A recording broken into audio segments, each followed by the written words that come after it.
All right. Hello, everybody. Welcome to Going Meta.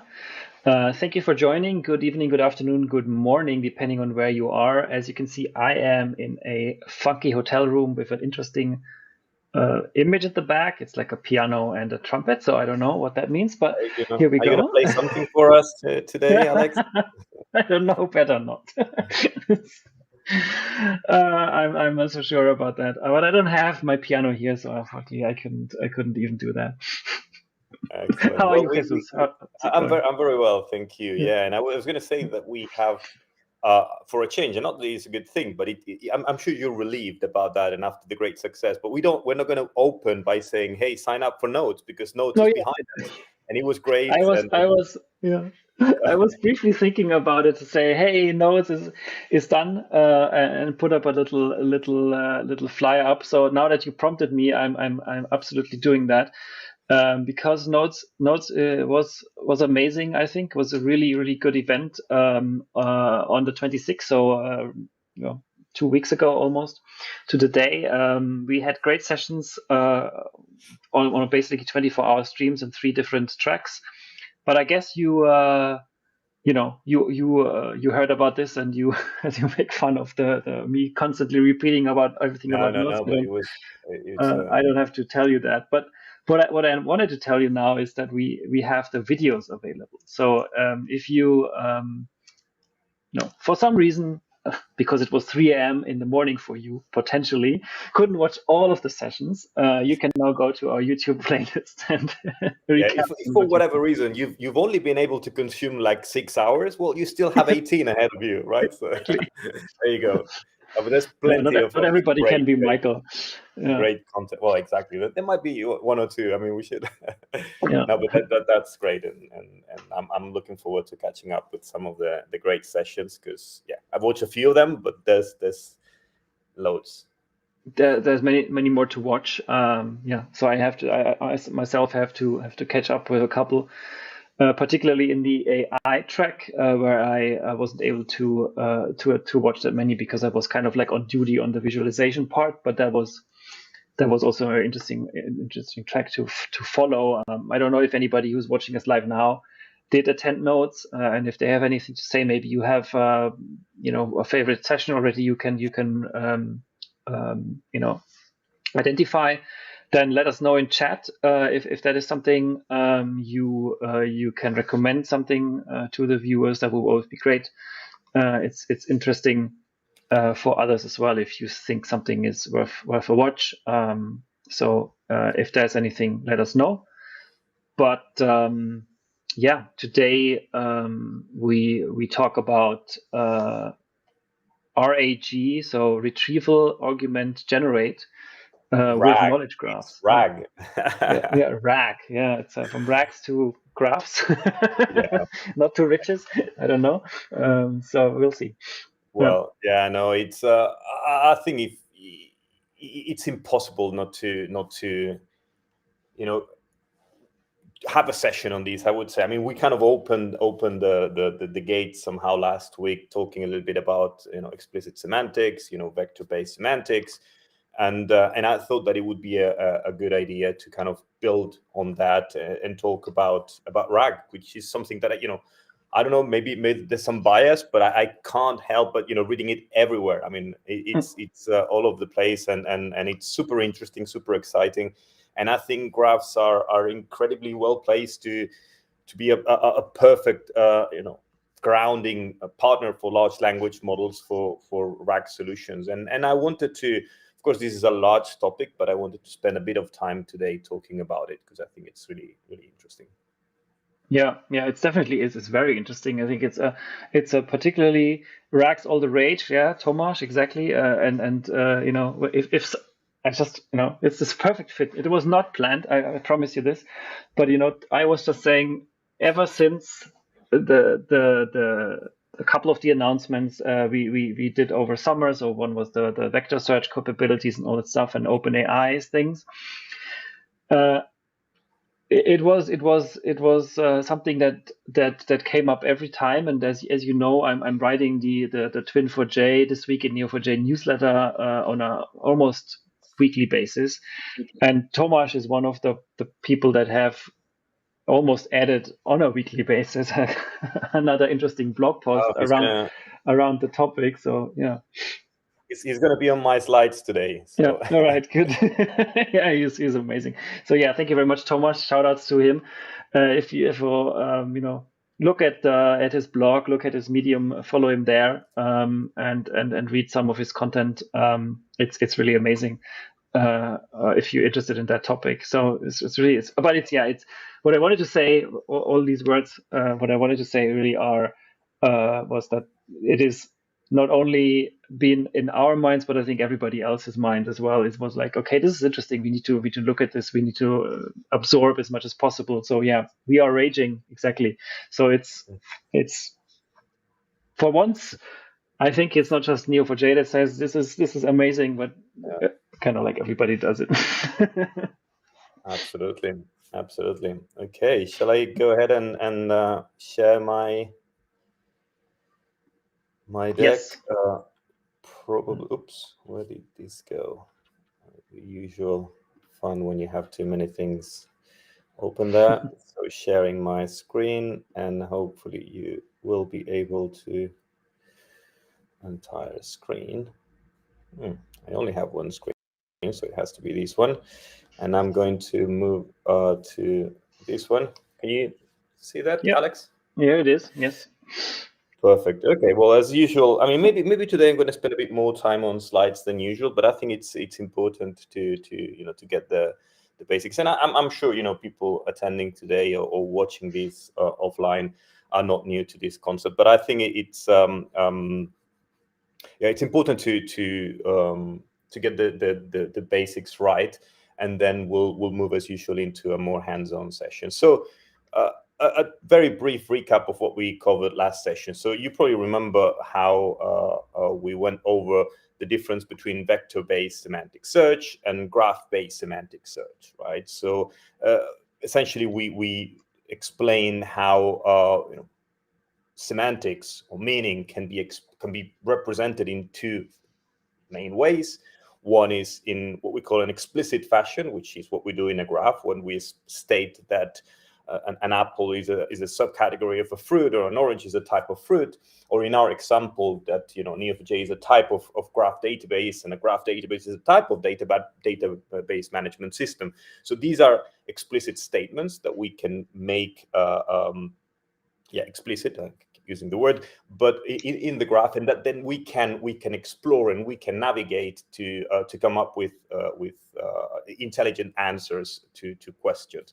Now, on the other side of the spectrum is what's called subsymbolic or implicit way of capturing these semantics, and that's by translating, if you want, words or structures or whatever into numeric representations that have very interesting characteristics, right? For example, once you create a vector of the word apple and another one of the word orange, they happen to be topologically close. So when you can do things like semantic similarity based on the proximity between these two vectors, and that's what we did last time. So associated with both types of representations, we have two ways of computing how close or how distant two things are. In the vector space is purely mathematical, right? Well, not that the graph is not, but this is clearly a distance function, right? And mainly we use the Euclidean and the cosine distance in order to be able to tell this vector is close or far away from this other vector. In the graph, we have different ways to compute distance and therefore proximity and similarity, and we have a number of them, right? All of these are already built into Neo, have been for quite a while. You can find node similarity based on overlap, or in Jacquard-based algorithms. We covered, and we'll probably go a little bit over today, also things like leveraging the taxonomies. When you build a classification, a taxonomy, an ontology on your graph to enrich your data, you can navigate that to do similarity computations as well. And for that, we have a number of metrics that we use. So again, these are the two main ways of storing, representing and storing semantics, and both are supported by Neo4j, and that's what makes the platform great for what we're going to see today for RAG, because the combination of the two is really, really powerful. And just to complete the picture, the explicit the search in a graph space is based on the exploration of the graph, whereas in a vector space, what you're doing is a search based on algorithms around the approximate nearest neighbors, basically looking at which vectors are close to the one that you're looking. So this was the sort of the foundation and what we covered last week, and we used that example to show different characteristics, because both are really powerful. But one of the things that differentiates them is that the explicit one is explainable, because one of the things and that's why we call it sort of implicit, is because a vector captures the meaning, the semantics. That's what we're dealing with here. But we can't tell why an apple is close to an orange. I mean, we can tell because they show up in multiple documents that are part of the training of the model that generates these vectors. But the idea is that you cannot explain, in explicit way, why you come up with the answers that you come up with, and that's where the combination of the two is really useful. I'll take a pause here before we go into RAG. All good. So remember from last session, that was all clear, Alex? Yeah, it was all clear. I think it's an important point to make again. So yes, good to repeat that. Perfect. Right. So today's topic is RAG, and what does RAG mean? And again, if you have not been living under a rock, you know what this is. I mean, basically the idea is that we want to build applications that use large language models, right? And some of the great things that large language models can do is provide conversational interfaces. They can do translation. They can do summarization. They can do loads of things, but they're only aware of in terms of world knowledge of the data or the facts that they were trained on. So that has a number of limitations, in the sense that there's a training, a kind of a cutoff date. So we only have knowledge about facts that were available at the time of training, but that I think is less of an issue, because we keep getting new, and I think yesterday we had a new release by OpenAI where we have they brought forward this cutoff date, but still they will never have all the facts. They will never have all the information, and that's important. And the main reason for that is because these large language models are commonly trained on public data. And if you want to build a solution that leverage the capabilities of large language models, but you want to use your proprietary data, your enterprise data, that is never going to be part of these public large language models. So there has to be a way of combining these two, like leveraging these capabilities in the large language models, but using the facts, the knowledge that you have accumulated and that you have on your enterprise side. And that's where this pattern called retrieval augmented generation, or RAG, comes into play. And that diagram describes it very simply. So effectively, you will have a question that you want to ask. Your application is basically built on the idea that you will want to ask a question from your large language model. And in order to do that, we're going to see that this question will have probably to be vectorized somehow in order to interact with the large language model. But there's this intermediate step that you can see. I don't know if my pointer is visible, but in this step here, you see that we are accessing some external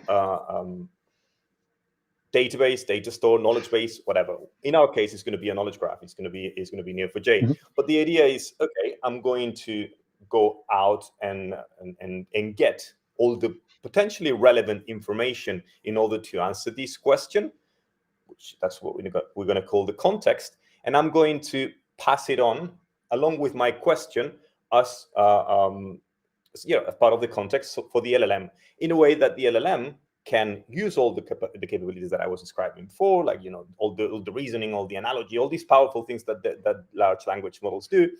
But I will explicitly ask the large language model to only use the information that I provide in context. Because another thing that happens, and I'm sure you've heard about hallucinations, is that large language models are generative AI, and by definition, they're built to be creative, to be generative, to create new data, new knowledge, new facts.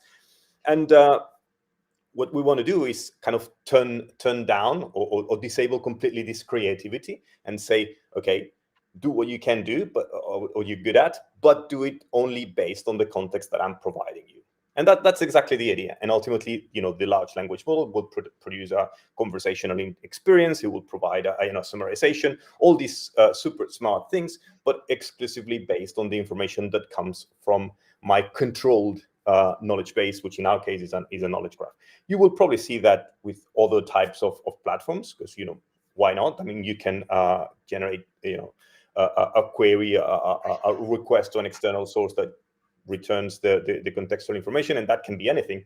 But I will argue that knowledge graphs, and especially those built in a vector search enabled platform like Neo4j, are superior to other alternatives, and that's what I'm going to spend a few minutes on. But is the concept of RAG clear now?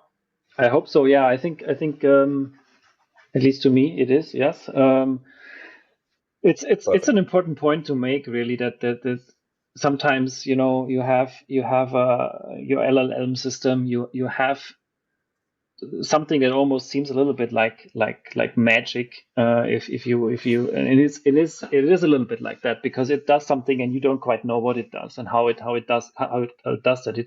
It's obviously some kind of calculation of probability, how the answer is formed, and obviously then that makes sense to the system. But this is, you cannot, as a human, you cannot look into it and cannot understand how this comes to becomes visible in the end. So it's tricky. It's tricky to formulate, to find out, okay, why do I find my baseline here? But I think this is why it is so important to explain this, and how this can be more. The grounding is the proper term for it, to connect it with your data, to make it more relevant and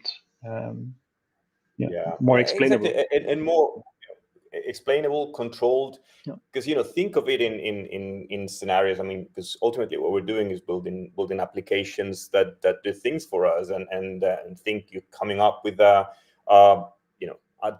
medical diagnose. You don't want the large language model to be creative in that context. You want to provide the right contextual information in order for the large language model to come with an explainable and valid answer, and the same. You're going to make an investment, and in any case, in any critical type of system, you want to have control over the information that's available to the language model. So that's the idea with RAG, and that's what we are going to keep exploring today. Yep. So if because it was just sorry, Jesus, in chat here, Wen Liang. Absolutely. If you have questions, just type it in chat. We have a look for it. Either we slot them in as they fit, or towards the end of the session. So anytime something is not clear, type it away, because then we can directly elaborate on it.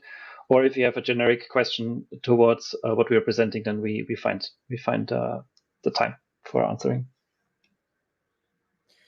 Good. And well, before I go, because I know there's 3-4 aspects in which knowledge graphs improve retrieval augmented generation, but I want to create provide us a baseline, probably the default, or not the default, but the most simple approach to retrieval augmented generation, which is using a vector database as grounding part. I don't know how to refer to this term, but to the external knowledge base that provides the context to the RAG experience. So the idea is that this search is based on a vector exploration. So essentially, what you have is a question or a request from your large language model, and this is typically vectorized. This vector is sent to a vector database, or any kind of vector search enabled platform, and that will provide a number of approximate answers. We saw a minute ago how when you have a vector representation, you can have the approximate nearest neighbors, and these will be the vectors that capture bits of information that is potentially close to the question that you're asking. Now, it's critical here for a number of reasons. Well, I'm going to actually go over them. It's critical to get the right information, of course, and the best information and the most precise information. We have to understand that, well, the amount of information that can be passed to the large language model is limited. right? So there's a hard limit on the size of the context, and that keeps growing again. But an important element there is cost. I mean, the cost of the utilization of large language model is strongly related to the amount of data that is exchanged and provided as context, and also, of course, providing a large amount of context has implications also from the point of view of performance. I mean, it has to be parsed, it has to be analyzed, it has to be built into the answer, and so we have interest in providing the best possible contextual information and the most precise, and minimize it in terms of amount, and by removing superfluous or irrelevant information. So that's the point where I'm going to talk about ways in which knowledge graphs improve and actually improve the construct retrieval augmented generation solutions compared to the pure and to just basic vector search. So what we have in Neo4j is a graph, of course, and the graph has nodes, and these nodes have properties that can be indexed in a vector index, right? That's from 5.11 back in August. We have that available. Now, what the first thing that graphs provide is this thing that I think Joshua and some of this, and I'm all of these are Neo4j members that have been publishing, relentlessly on this topic, what he calls structure awareness. So the idea is that when we have contextual information, typically it goes through a process that's called chunking. So again, because we want to limit the amount of information that's passed to the large language model, we normally break it down in smaller fragments. So it would be great if I could pass all my it wouldn't be ideal, because there's the confidentiality and the data sharing component to it. But it would be great if I could pass just all my information to the large language model and then just ask questions.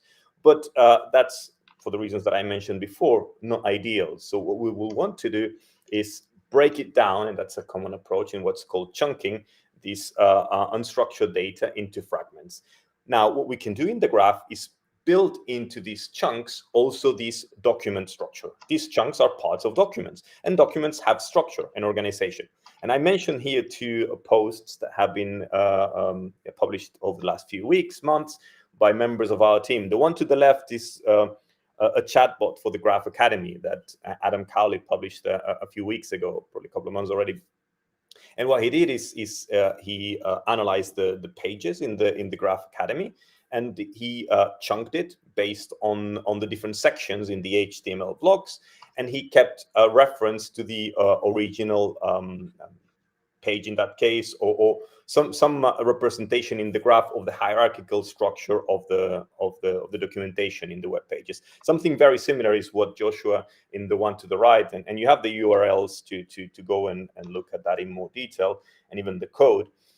He's looking at decomposing a document into sections, chunks, even tables. There can be several elements, and keep pointers to the document, to the container. Why do we do that? Well, sometimes when we do a vector search, we might find a close match in one of the sections, but we have relevant information in other components of the same document, or the same section, or the same whatever the container structure is there. So one thing that we can do with graphs is navigate this hierarchy, navigate this structure representation, and expand and augment the context by providing related information that might not be picked up by the pure vector search, but that we are aware of because we have this structural representation of the document. Does that make sense? I'm going to take a pause here. Yeah. Good stuff. Okay, does. So that the first. No, I see no questions.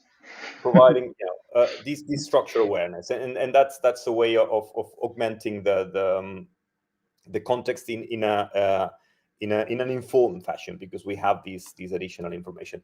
The second one, there's an animation there. No, it's not animation. It's just taking long too. Another one is where we have not necessarily document structure. So necessarily the information doesn't come from chunking documents and trying to preserve the structure in the graph, but it comes from a combination of data from different sources. And you have some textual information that's embedded in vectors, connected to other bits of information that are structured in the graph. And in this case, I mean, one great example of that is the example that came with the GenAI stack that also was released a couple of weeks ago, and that I believe it's Oscar Hane and some others published, where it was based on Stack Overflow data, right? So what we have, and this is the simple model. So Stack Overflow, as you know, is organizing questions and answers, right? So and both questions and answers are natural language, so fragments of text that can be embedded. We also have information about users, and questions are also tagged. So we have some rich model there that can be explored again to provide an augmented context for the retrieval augmented generation solution, right, for the retrieval phase. So what are the kind of things that we can do here? So we can do, based on my question, I want to understand which are the parameters that algorithm X in graph data science takes, right? And give me some details about that. So maybe there's a question that matches that, and it's probably the closest to the one that I'm looking for, and I will find that with some vector search.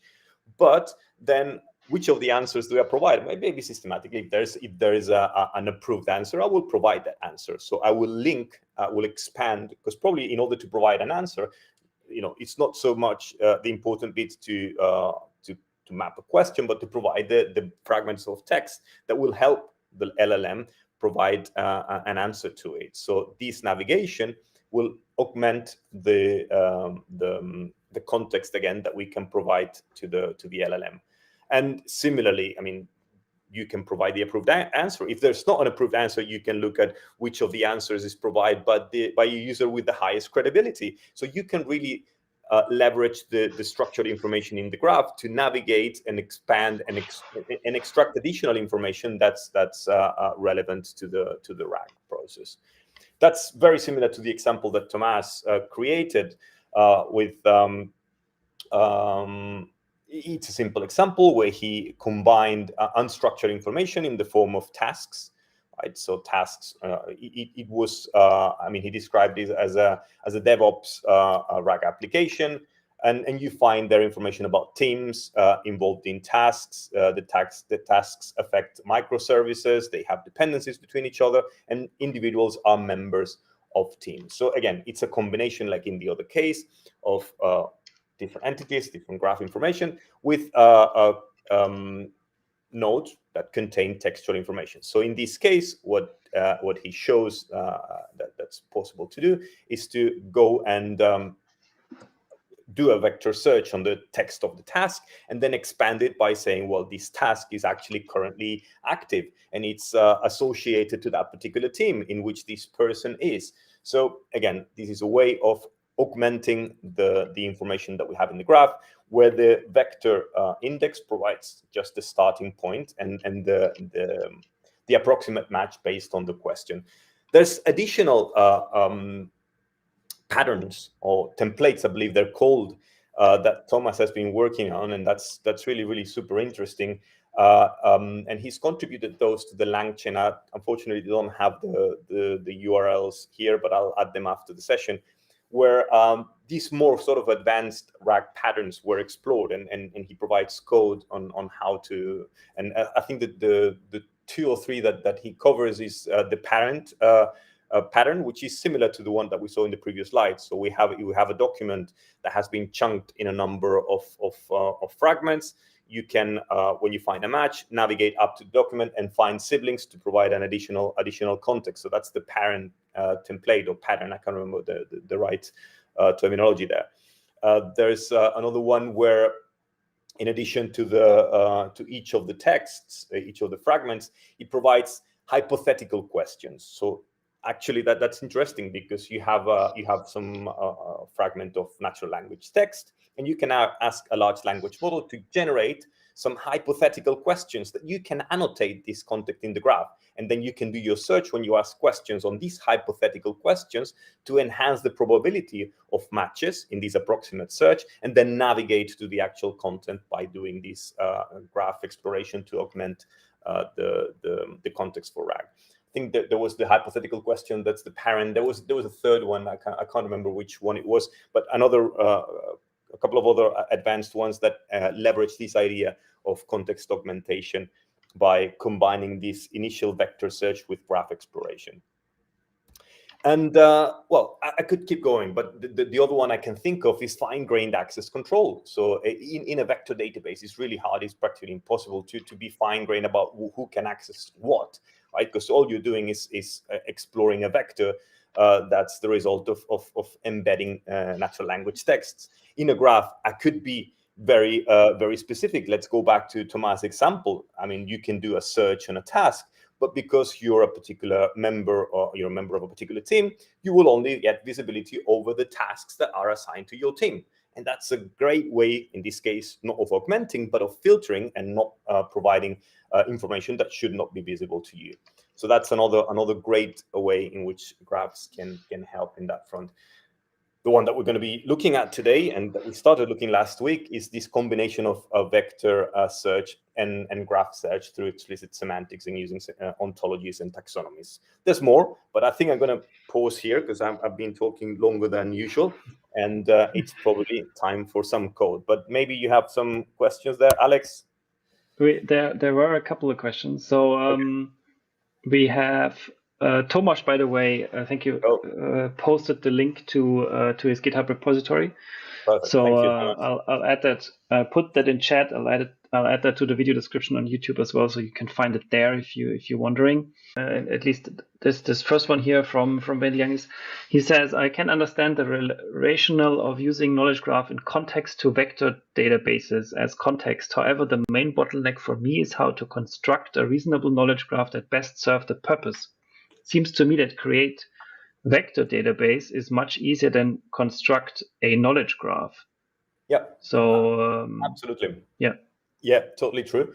And well, and the answer is, well, this probably we will not have time to go in detail on that. But again, let's think of I mean, a knowledge graph can be the combination of data from multiple different sources, but probably what he's thinking is, okay, we have unstructured data and I want it represented as a knowledge graph. And, you know, I can chunk the data and I can take that text and embed. That's I can fully automate that, and that's simple. Now, the process of translating that into a graph, it's a bit trickier, but still large language models can go a long way there.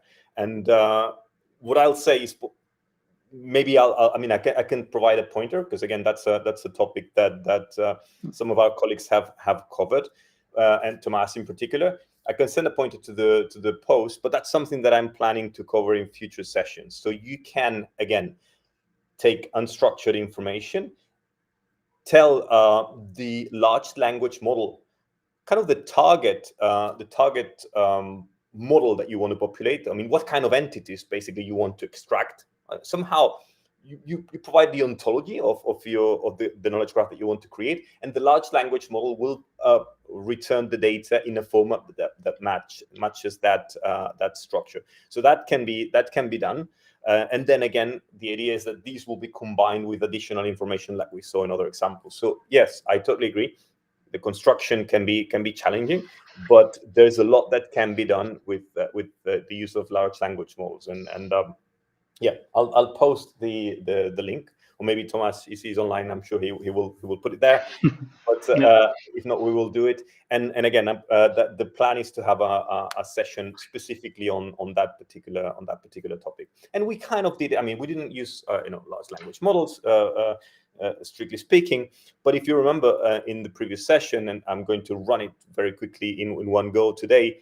What we did is we run an NLP step, right? So we took we were looking at articles, and what I did is a pass of natural language processing for entity extraction, right? So what I did is extract the entities that you can find in this document and then link them to my taxonomy. So in a way, that was probably the most rudimentary step in the direction of constructing a knowledge graph, right? So it's entity extraction, and the next step would be also relationship extraction, and then curation of all that. I mean, it's not a simple process, and again, Thomas will show his scars from that, but it's definitely something that large language models can help with. Cool. Yeah. The other point was from Jaime. LLM's context window size growing constantly has it's more like a comment, has a similar effect as a rage. I'm not keeping saying it. Rage is not right. RAG, RAG, on the validity of the outputs. Do you think that could help? That would eventually keep up with it? The fact, I mean, yes, of course, that will. I mean, the problem is not so much what's technically possible or what the large language models offer in terms of size of the context window. It's also the cost associated with that and the precision of the answer. I mean, think of it. I mean, if you and the cost, the financial cost, because that's how they the cost is, like I was saying before, directly related to that, but also the time that it takes to process that contextual information. Sometimes, and it will depend on the application, the RAG application that you're building. But if in order to answer a particular question about X or Y, you have to process a 50-page document, which I think it's technically doable. I wouldn't recommend it, but it's something that can be done. I mean, that will probably break the interactive experience, right? So, but yes, I mean, this is something that we should expect to be constantly changing and growing, of course. But that doesn't remove the need for us to be precise, to be as granular as we can, and to make sure that we only pass context that's as relevant as possible and as reduced as possible to the large language model, I would say. Yeah. Good. Okay. Well, I'm conscious of time, and I wanted to. I probably will not be able to go all the way to the end, but at least I'm planning to go the first steps. And the idea, if you remember, and I'm going to run. I had my. You still can see my screen, right? Yeah. Put it back on. Yeah. So I have my a freshly created sandbox as always. If you go to the repository, you'll already have some information. And what I'm going to do is run in a single go this whole chunk of code. That what it does is reconstruct the graph that we created in the previous episode. And while it runs, hopefully there's no errors there, I will quickly go over it. So remember how we loaded a collection of articles that we represented in nodes. Articles that just have the title, the body, and the time, the date time, the timestamp of the publication. Then we enriched these articles with a taxonomy that we took from DBpedia. Or was it? It was DBpedia. I think it was Wikidata. I might have got that wrong. It was Wikidata, I think. Yeah. Exactly. So I probably named it just randomly. I don't know what I had in my head. But anyway, it was a rich taxonomy of programming languages, technologies of all sorts. So we loaded that using Semantics, and then we didn't really. Because that's time consuming. And it's risky to run in a demo live. I didn't run the actual natural language processing to do the entity extraction. I had done it up front, and I've saved it in a file. So I had extracted entities. So for each of the files, I already had the result of these analysis done. And what I did is I basically linked my articles to the topics in my taxonomy that were actually explicitly mentioned in those articles. So, and finally, what I did is I created a vector index and populated it using, again, embeddings that I have initially pre-computed. All these becomes really, really simple, and that's something that I will touch from the next session, using things like LangChain. The moment you start interacting with vector indexes, providing natural language questions, interacting with LLMs, I've been fascinated by the richness of these orchestration kind of framework. LangChain that really helps a lot here. But in this case, I'm going to use basic Cypher, and that's going to be it. So hopefully that's done. Exactly. So we have it here. And just as a reminder, we had the articles, a bunch of articles, and hopefully the articles should have, there you go. So we have articles that mention entities, and the entities, if we navigate, will be connected through subclass of or some kind of taxonomical classification to other entities, forming this kind of semantic layer, this taxonomy, this rich context in the graph. So that's the model that we have. And if you remember, what we were doing is we describe how we could compute similarity using both vector similarity and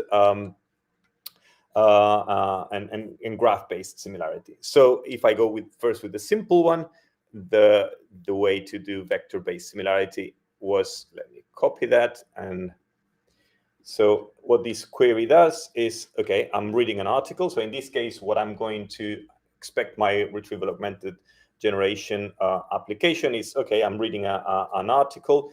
I'm going to, I wanted to write a summary, a recommendation of what should I read next with some context.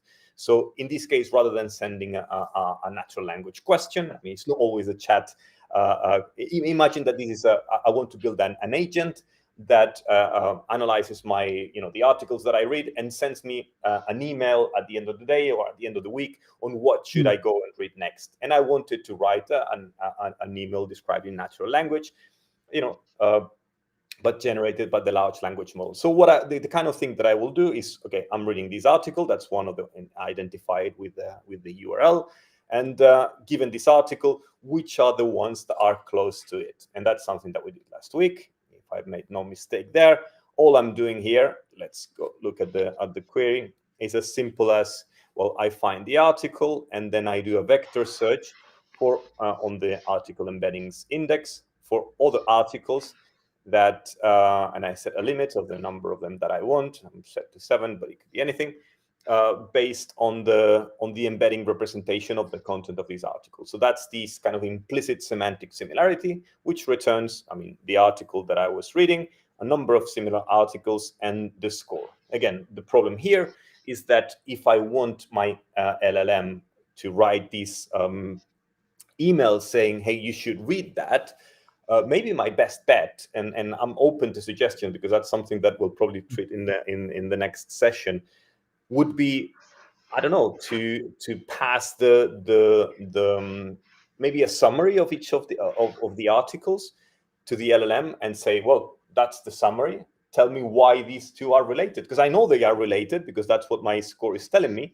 But can you articulate it? It would be a generated answer, Yeah. so it's like a curated one, but it would be generated. Maybe that would be a way. So if I pass, these the article plus either maybe the full text, again depending on how big I want the context to be, or maybe a summary, maybe that would be the context that I want to pass to my LLM.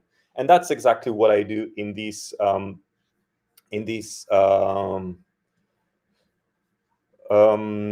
notebook that's already committed in the repository as well. So again, this is purely cipher based, so I connect to my graph.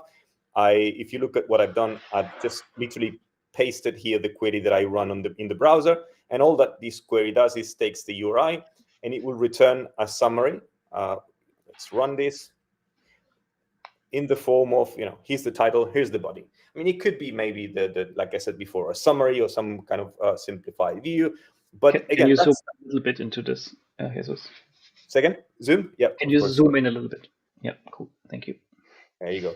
So that will be the query. I mean, the retrieval request on my graph. So given this article, which is my input, this is the output. I mean, this is determined by my vector index, and this is what my LLM should use for the recommendation. So you should go read these, and these, or and explain why. And the why is the tricky part, because my best effort is to give you the raw text of the article, and maybe the LLM can cleverly generate something indicating how the two are similar.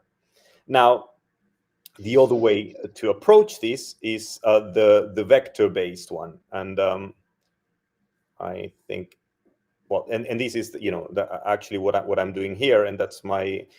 Again, I'm entirely new, so I'm open to feedback here. So I believe what I'm doing here is I'm that's not working. I've done something wrong, but what's it? So my idea here is I've created a basic prompt saying I've read this article and tell me why I should read next, in a brief description of why based on the provided context. And the context is the output that I've just received. Now, maybe, what is it? What's going on here? So this, oh yeah, the window. Maybe one thing I can do to trick these, at least to make it work for now. And again, that's what I was saying.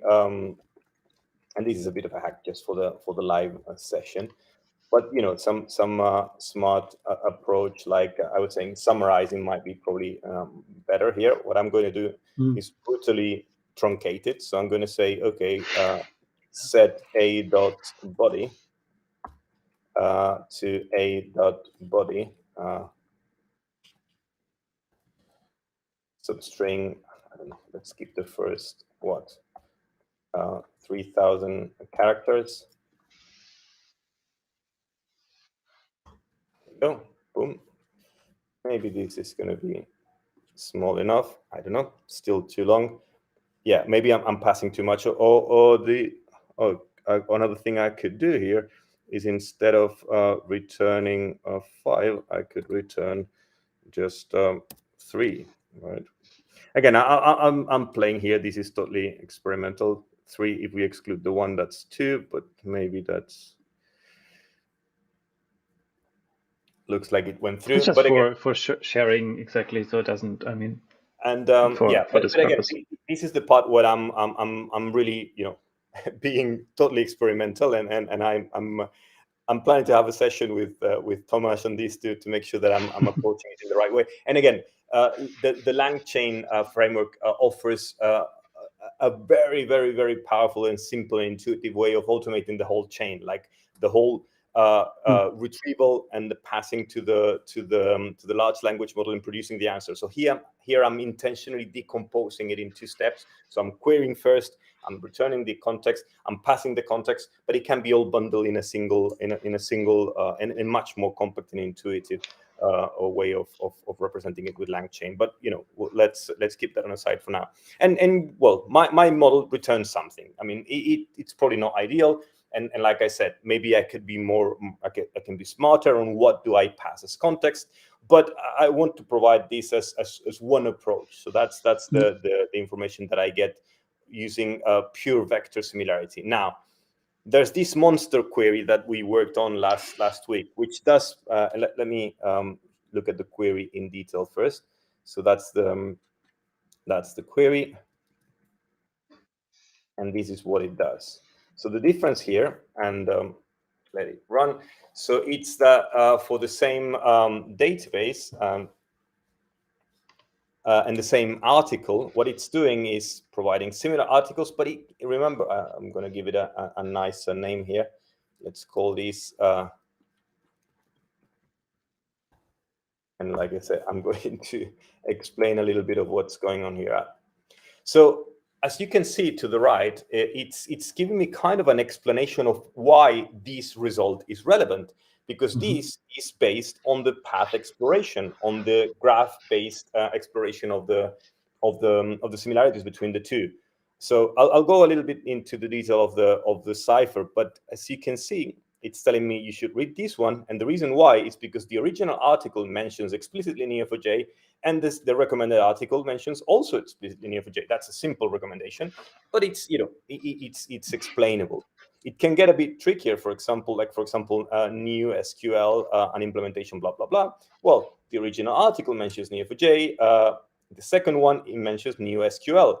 Neo4j is a type of graph database. A graph database is a database management system. NewSQL is a database, blah, blah, blah. So it gives us, this collection of statements that provide, I mean, it's kind of a textual representation of what we saw last week. You remember how we could see the path that connected the two, and we could determine these two are similar because there's a path that connects the two.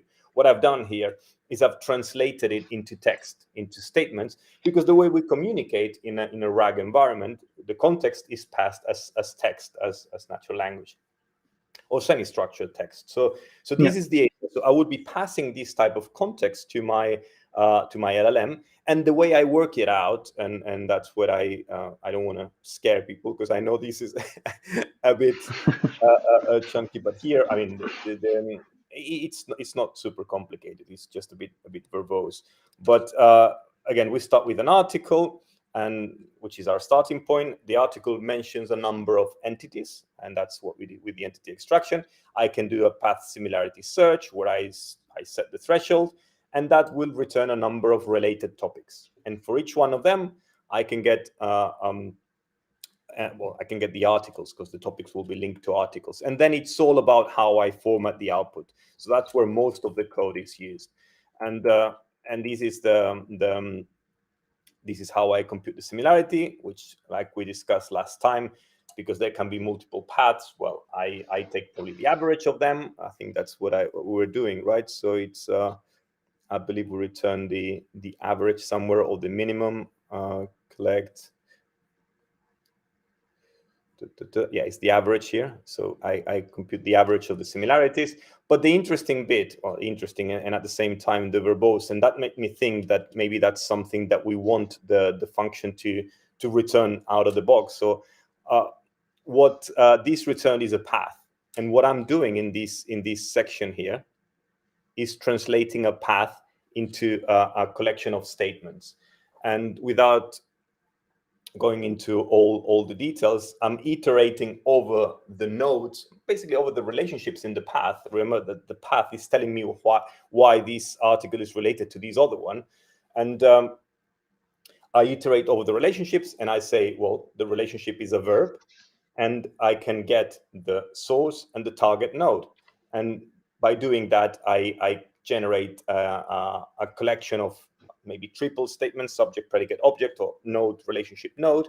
And yeah, it's a bit verbose, but it probably should it should be something in the same way that the path, the result returns a path. We could do a version of the path similarity that returns a textual representation and basically hides that that cipher.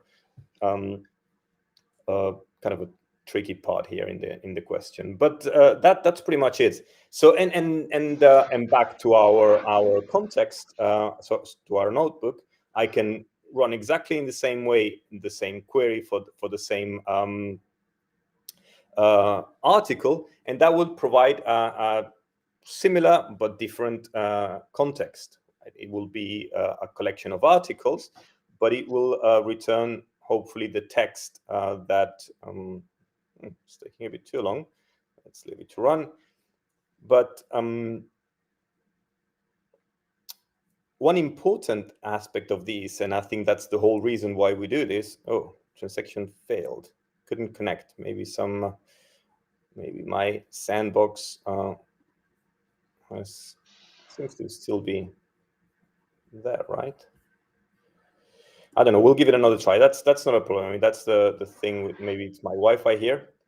You still can hear me, right, Alex? I'm not disconnected. Yeah, I can still hear you. It's all good, but yeah, maybe the sandbox had a little hiccup. So it seems to be not connecting properly. But anyway, the important thing and the reason why we did that is because if you remember, we have control over how these recommendations happen.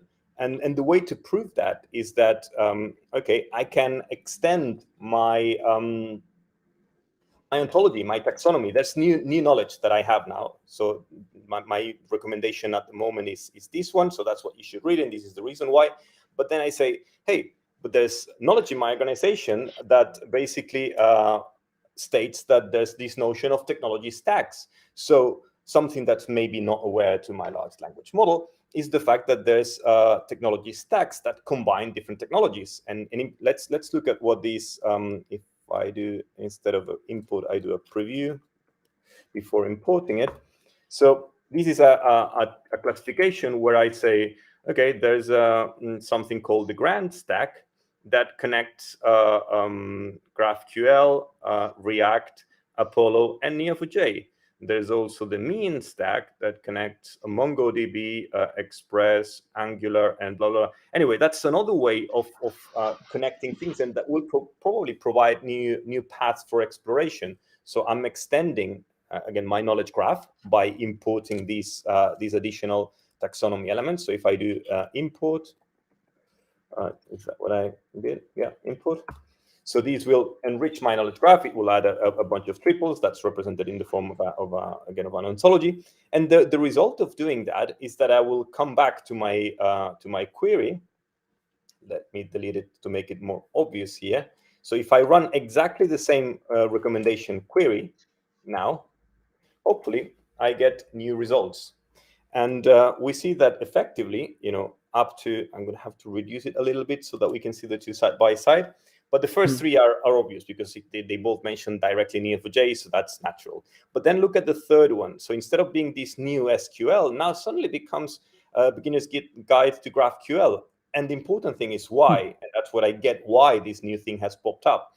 Well, because the original article mentions Neo4j, and the recommended article mentions GraphQL. Neo4j is a grand stack component, and so is GraphQL. There you go, you have the connection. So this context can be passed in the form of sentences to the large language model to provide an explanation of why you should go and read this. Maybe because you're interested in the grand stack, or maybe because you are this or that.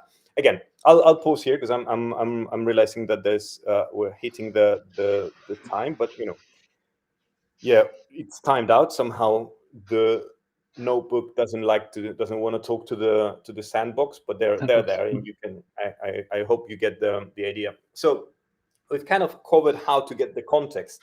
Now, like I was saying, and very rudimentary how to pass it to the LLM, but we're going to be able to bundle all that in a very, very compact and concise fashion using LangChain, and that's probably topic for the next session. So I'll take a pause here, get back to the stop sharing, and hope that made sense. And that made lots of sense. I think that's great. You said it's a bit verbose. It's a bit very, very, monster query like. But I think it makes sense because we have the problem that otherwise we don't quite understand how does the recommendation come to be. I mean, it tells us you should read this article, and why, and it doesn't give you that explanation. And through going step by step, we can see we can see the calculations, we can see how it came to pass, and that is an important bit. Which needs to be covered. The explainability, the attribution, because again, remember that if we ask the large language model to provide an explanation, it will provide it. I mean, it will generate it. That's the thing. But I want real attribution, and I didn't complete it there. But I could provide the URIs and things like that, like saying, hey, these are you can say this is the article that you should read, and maybe provide a reference. Or if think of Adam's chatbot for the Graph Academy, he was able to provide a link to the point in the documentation where he got the answer from. So, hey, the parameters that the Jacquard algorithm takes are these and that, and I know because it comes from this document, as opposed to I know because I'm an LLM that can generate an answer exactly. on my whatever. Probability score tells me that this is the next value I have to print out. Explainability and attribution are extremely important, and also equally important is you probably saw that we have control over the information that's used to deliver the answers. I have no control. I mean, I could retrain a large language model. I could, fine tune, and we could go into. This is a completely different and way more complex and expensive process.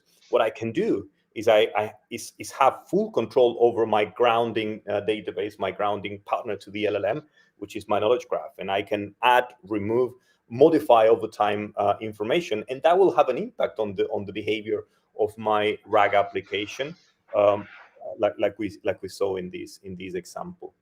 I think this is exactly the comment from Peter here on traceability. I mean, this is what we want to achieve, right? Why are we building a RAG tie-in? It is because we want to be contextualized. We want to be traceable. We want to have a grounding. We want to know why a query or a prompt to my LLM comes back with an answer, and why is that answer, and where is the base mine, the trace, tracing back, where does it come from, in essence? Exactly. Yeah. No, I was saying, because I'm reading in the Q&A that there's a question if I will share the notebook. It's already in the GitHub repo. I might need to. I mean, I don't know if it needs updating or there's some error there, but the one that I've run today, it's already there. So feel free to. Again, especially on the LangChain side, is not perfect, and that's something that I'm a bit of a novice on, but I'm working hard on it. So I'll and I have good teachers here. So Exactly. So the repository is in the video description. So if you click there, it's a GitHub link to the Going Meta repository. If you don't find it, check the description of the video. Then you should be able to see it. William agrees. Tracing back is the key. Yeah. And then another question from Will. Does Semantics latest 5.11 work with the current Neo4j 5.13? I guess you would be the perfect person to answer that question. Yeah, we're working because still struggling with keeping the pace of releases with the platform together. But yes, so the 5.13, 5.11 works with 5.13. So that's what I wanted to do is have somehow the Neo4j desktop to default to the latest, to the most recent version of Semantics, instead of saying there is not a version available for you. But unfortunately, that's the way it behaves at the moment. But yeah, it's just one additional manual step, which is go and copy the 5.11 jar into your plugins directory in your 5.13, and it should all work fine. Yeah. Cool. Cool. All right. I think we're at the end of the session. Again, please try the repository, try the playbook that Jesus provided. If you have any comments, any feedback, let us know either in the YouTube comments or on the community forum or on Discord or anywhere else. We'd like to reach out and we can have a look at it. It's always nice. If you like that video, if you like Going Meta as a series, please give it a thumbs up on YouTube. And share it as much as you can. Obviously, that helps out a lot. So we can continue doing this in the future. And I think with that, looking forward to next episode, December, final episode of the year coming up. So that's going to be probably then a follow-up to this episode, I assume. Somehow it feels like if you're not doing something LLM related, you're kind of outside now. Yeah, probably. There's a couple of open questions that we left today, and it might make sense to, but maybe something else will come up. We take suggestions, don't we? So if someone yes, we do, dying to get us, to talk about something in particular, please let us know, and we'll take it into account. But yeah. Perfect. Sounds good. Well, with that, have a great week, everybody. Great rest of your day. And thank you very much, Jesus, for obviously the presentation, but also for live coding again, bearing the demo gods yet another time and succeeding with it. So that's really great. Thank you all. Thank you for watching. Thank you for your nice, friendly comments as usual. And hope to see you for the next Going Meta episode in a month. In the meantime, there is a couple of sessions coming up, so I'll give you a quick little teaser for what's coming in November. In 2 weeks' time, on the 23rd, I'm talking to Elena Colway, famous for her being a ninja, about user-defined procedures. So that's Thursday, 23rd of November, live here on Neo4j Live. And with that, have a good day, everybody.